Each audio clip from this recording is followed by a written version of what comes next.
نہیں سمجھے؟ یہاں اگر کوئی گناہ کر رہے ہیں اور وہی گناہ سیم ٹو سیم مسجد میں آپ کر رہے ہیں، اس کا گریڈ بڑھ جاتا ہے، وہ گناہ اور بڑا ہو جاتا ہے۔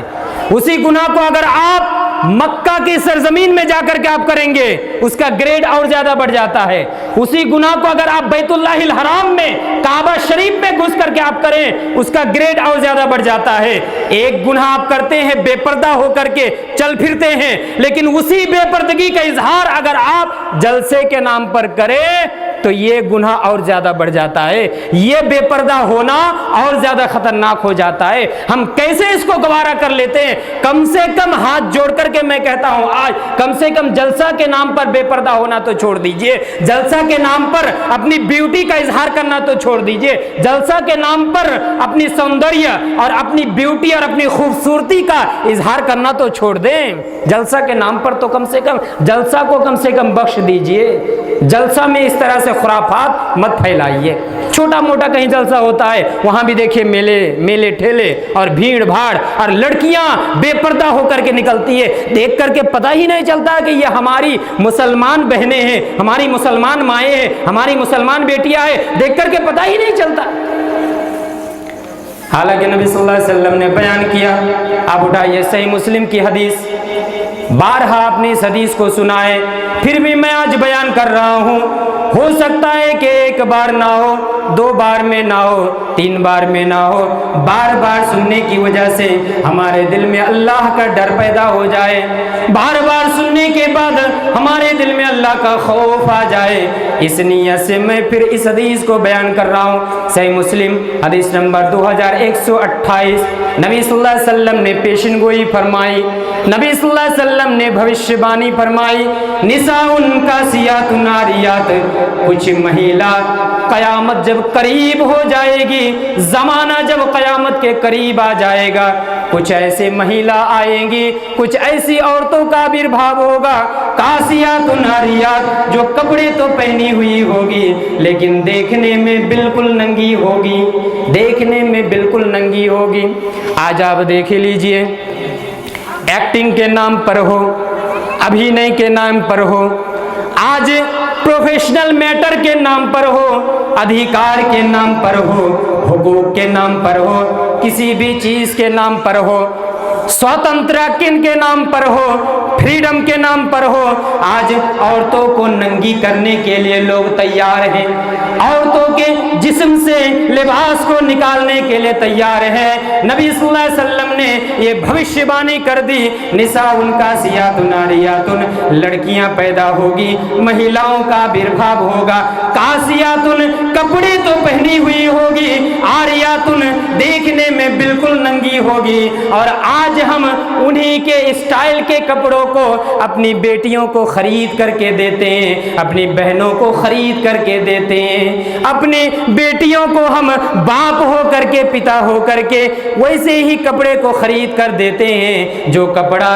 ایک فلم میں، ایک سیریل میں کوئی ایکٹر، کوئی ایکٹریس ابھینے کرتے ہوئے، ایکٹنگ کرتے ہوئے پہن کر کے اپنی بیوٹی کا اظہار کرتی ہے۔ اب وہ بیٹی آ کر کے کہنے لگتی ہے، پتا جی، اے میرے ابو جان، مجھے بھی اسی ایکٹریس کی طرح کپڑا چاہیے، مجھے بھی اس ابھینیتری کی طرح لباس چاہیے۔ ہم بھی بڑے گورو کے ساتھ، ہم بھی بڑے فخر کے ساتھ جاتے ہیں شاپنگ کرنے کے لیے، اور اپنی بیٹی کو اسی اسٹائل کا کپڑا خرید کر کے دیتے ہیں۔ ہمیں شرم نہیں آتی، ہمیں یہ خراب نہیں لگتا ہے، ہمارے دل کے اندر اللہ کا ڈر پیدا نہیں ہوتا ہے۔ ہم بڑے بھائی ہو کر کے چھوٹی بہن کو لے کر کے جاتے ہیں، اسی اسٹائل کا کپڑا خرید کر کے دیتے ہیں۔ ہم خود باپ ہو کر کے، خود بھائی ہو کر کے اپنے بیٹی کو، اپنے بہن کو بے پردہ ہونے کے لیے خلم کھلا چھوڑ دیتے ہیں۔